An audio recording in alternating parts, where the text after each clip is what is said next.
Assalamualaikum warahmatullahi wabarakatuh. Alhamdulillahirabbil alamin. Allahumma sholli ala sayyidina Muhammadin wa ala alihi wa ashabihi ajmain, amma ba'du. Yang kami hormati, yang kami sayangi anak-anakku kelas 9 SMP Unggulan Al-Falah, alhamdulillahirabbil alamin. Kita berjumpa lagi dalam pembelajaran kelas online. Kali ini pada materi PPKN semester genap. Kali ini kita materi PPKN semester genap. Kita masih tetap dalam topik keberagaman masyarakat Indonesia dalam bingkai Bhinneka Tunggal Ika, pertemuan ketiga. Sebelum pelajaran ini dimulai, terlebih dahulu kita berdoa kepada Allah Subhanahu wa taala. Mudah-mudahan kita diberi ilmu yang bermanfaat oleh Allah Subhanahu wa taala, dan hari ini kita diberi kesehatan yang sempurna oleh Allah, baik lahir maupun batin. Al-hadiniya wa kullu niyatis shalih wa lahum bi barakatil Fatihah. A'udzubillahi minasyaitonir rajim. Bismillahirrahmanirrahim. Alhamdulillahirabbil alamin. Arrahmanir rahim. Maliki yaumiddin. Iyyaka na'budu wa iyyaka nasta'in. Ihdinas siratal mustaqim. Siratal ladzina an'amta 'alaihim ghairil maghdubi alaihim waladdallin. Amin. Anak-anakku sekalian, sekarang kita nyampe pada topik permasalahan keberagaman dalam masyarakat Indonesia. Dalam bab keberagaman masyarakat Indonesia dalam Bhinneka Tunggal Ika ini, kita ada beberapa topik, subtopik bahasan. Yang pertama dari judul itu adalah makna persatuan dalam kebangsaan. Yang kemarin sudah Bapak terangkan prinsip persatuan dalam keberagaman suku, agama, ras, dan antar golongan. Yang kedua, topik ini sudah Bapak terangkan pada minggu-minggu sebelumnya.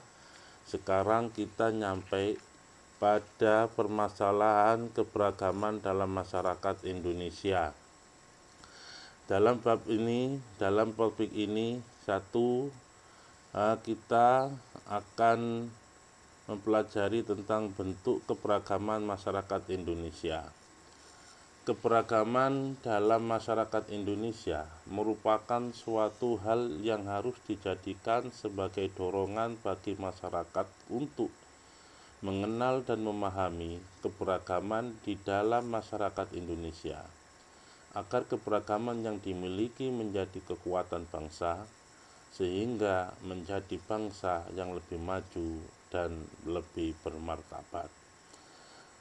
Jadi anak-anakku, keberagaman yang ada di negara ini adalah kita jadikan, kita harus mengenal dan kita pahami keberagaman itu sebagai kekayaan yang dimiliki oleh bangsa Indonesia, kekuatan yang dimiliki oleh bangsa Indonesia, sehingga kekuatan dan keberagaman serta kekayaan yang dimiliki oleh bangsa Indonesia ini menjadikan negara kita lebih maju dan bermartabat. Bentuk-bentuk keberagaman di dalam masyarakat Indonesia meliputi diantaranya: 1. Suku bangsa. Jadi bentuk keberagaman yang ada di dalam masyarakat Indonesia diantaranya yaitu beragam suku bangsanya.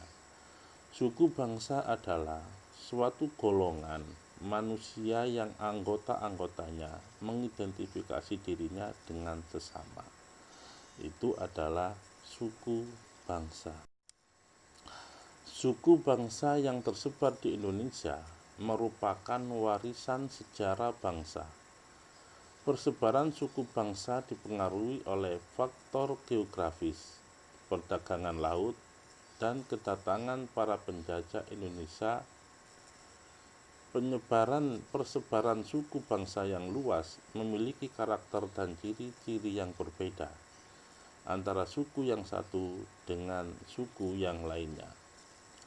Walaupun memiliki suku bangsa yang beraneka ragam, kita tetap satu bangsa, tanah air, dan bahasa, yaitu Indonesia. Anak-anakku sekalian, suku bangsa yang tersebar di negara kita Indonesia ini dipengaruhi oleh letak daerah. Geografis kita terdiri dari kepulauan-kepulauan. Kemudian suku bangsa itu juga berbeda-beda disebabkan karena perdagangan laut. Negara kita adalah negara maritim yang luasnya lebih luas laut daripada daratnya. Dan kedatangan para penjajah Indonesia. Semua itu adalah hal-hal yang mempengaruhi tentang adanya suku bangsa yang berbeda-beda. Letak geografis, perdagangan laut, dan kedatangan para penjajah Indonesia yang menempati tempat yang ada di negara Indonesia yang secara tersebar dari Sabang sampai Merauke itu. Walaupun demikian yang beraneka ragam suku budaya kita tetap satu bangsa, satu tanah air, dan satu bahasa, yaitu Indonesia. Yang kedua, dari bentuk keberagaman masyarakat Indonesia, yang kedua adalah adat istiadat. Adat istiadat merupakan peraturan tentang perbuatan manusia yang lazim, yang dilakukan sejak zaman nenek moyang dan diikuti oleh keturunannya. Jadi yang dinamakan adat istiadat adalah merupakan peraturan tentang perbuatan manusia. Perbuatan manusia diatur yang didahulukan sejak zaman nenek moyang. Nenek moyang mempunyai budaya, nenek moyang mempunyai aturan. Kemudian aturan itu dijalankan oleh setiap generasi sampai sekarang ini diteruskan oleh keturunannya. Maka peraturan-peraturan tentang perbuatan manusia yang lazim yang dilakukan sejak zaman nenek moyang dan diikuti oleh keturunannya sampai sekarang ini, maka peraturan dan perbuatan manusia tersebut secara turun-temurun disebut dengan adat istiadat. Setiap suku bangsa memiliki adat istiadat yang berbeda antara suku bangsa yang satu dengan suku bangsa yang lainnya. Seperti kalau di negara kita ada rumah adat, kemudian ada pakaian adat, ada senjata tradisional, ada alat musik, dan lagu daerah. Maka rumah adat dari masing-masing adat yang berbeda-beda antara adat yang satu dengan adat yang lain, pakaian adat yang satu dengan adat yang lain, senjata tradisional, alat musik, dan lagu daerah sebagainya itu yang sekarang berkembang dan masih hidup di tengah-tengah kehidupan suku dan bangsa kita ini, yang dilakukan oleh nenek moyang sejak zaman dulu dan diteruskan, itu adalah merupakan bagian dari adat istiadat.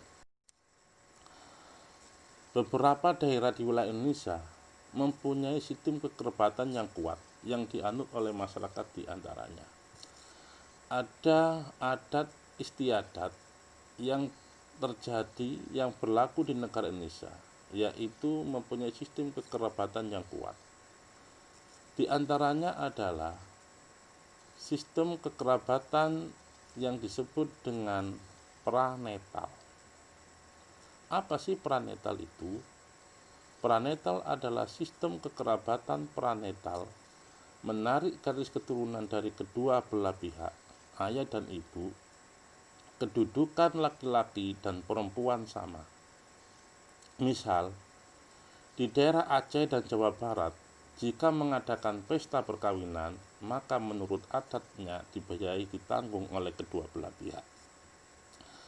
Anak-anakku sekalian, jadi pranetal ini adalah suatu budaya yang mana mempunyai garis keturunan, menarik garis keturunan dari kedua belah pihak.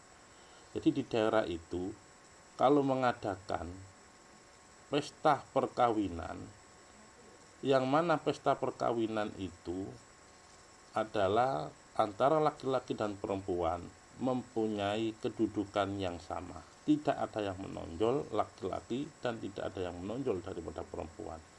Laki-laki dan perempuan mempunyai kedudukan yang sama, sehingga biaya perkawinannya dibebankan oleh kedua belah pihak. Itu adalah sistem kekerabatan yang ada di Jawa Barat dan Aceh yang disebut dengan pranetal. Kemudian yang kedua, patrilineal. Patrilineal merupakan sistem kekerabatan patrilineal menarik garis keturunan dari pihak bapak. Kedudukan laki-laki lebih tinggi daripada perempuan. Misal, di daerah Palembang dan Batak, jika mengadakan pesta perkawinan, maka menurut adatnya biaya ditanggung seluruhnya oleh pihak laki-laki. Pihak perempuan tidak dibebani biaya perkawinan kecuali ada kesepakatan dari kedua belah pihak. Artinya dari adat istiadat kekerabatan patrilineal adalah sistem kekerabatan yang menarik garis keturunan dari pihak bapak. Jadi orang laki-laki yang lebih dominan daripada orang perempuan. Kedudukan orang laki-laki lebih tinggi daripada perempuan. Misal, tadi sudah Bapak terangkan, di daerah Palembang dan Batak, jika ada orang yang mau mengadakan pernikahan, pesta perkawinan, maka seluruh biaya ditanggung oleh pihak laki-laki. Sedangkan pihak perempuan tidak dibebani sama sekali, kecuali dari kedua belah pihak mengadakan kesepakatan untuk membiayai perkawinan tersebut. Tapi adatnya adalah semuanya ditanggung oleh pihak laki-laki. Yang ketiga adalah matrilineal. Di matrilineal ini, sistem kekerabatan matrilineal menarik garis keturunan dari pihak perempuan. Kedudukan perempuan lebih tinggi daripada laki-laki. Jadi perempuan lebih tinggi daripada laki-laki. Misal di daerah Minangkabau, jika mengadakan pesta perkawinan, maka menurut adat matrilineal, biaya ditanggung seluruhnya oleh pihak perempuan. Pihak laki-laki tidak dibebani biaya perkawinan kecuali ada kesepakatan dari kedua belah pihak. Jadi di adat matrilineal ini adalah perempuan yang lebih dominan, laki-laki tidak begitu dominan. Yang kedudukan perempuan lebih tinggi daripada kedudukan laki-laki. Sehingga jika ada orang yang mengadakan perkawinan, pernikahan yang membiayai perkawinan keseluruhannya adalah dari pihak perempuan. Tapi juga sama dengan yang tadi, jika ada kesepakatan dari kedua belah pihak, maka biaya bisa ditanggung oleh keduanya. Tapi secara adat, matrilineal ini adalah perempuan yang menanggung biaya pernikahan, biaya pesta pernikahan. Yang ketiga, anak-anakku, dari bentuk keragaman masyarakat Indonesia, yaitu agama. Agama merupakan satu hal yang tidak terpisahkan dari kehidupan masyarakat Indonesia. Keanekaragaman suku bangsa, letak geografis, dan latar belakang sejarah merupakan faktor terjadinya keberagaman agama tersebut. Jadi agama itu merupakan satu hal yang tidak bisa terpisahkan dari kehidupan masyarakat Indonesia. Setiap masyarakat Indonesia mempunyai Tuhan, mempunyai agama, mempunyai kepercayaan yang berbeda-beda. Keragaman agama tersebut juga disebabkan karena letak geografis, juga terletak latar belakang sejarah merupakan juga terjadi keberagaman, terjadinya penyebab keberagaman. sehingga pemerintah menetapkan agama di negara kita yang bisa dan resmi dianut oleh Indonesia adalah 1 Islam, 2 Kristen, 3 Katolik, 4 Hindu, 5 Buddha, dan 6 Konghucu. Adalah Islam, Kristen, Katolik, Hindu, Buddha, dan Konghucu ini adalah sebagai resmi agama penduduk Indonesia. Itulah anak-anakku bentuk daripada keberagaman masyarakat Indonesia. Sampai di sini pelajaran PKN pada bab 4 pertemuan ketiga ini. Mudah-mudahan kita diberi ilmu yang bermanfaat oleh Allah Subhanahu wa taala. Akhirnya, wallahu muwaffiq ila aqwamit thoriq. Wassalamualaikum warahmatullahi wabarakatuh.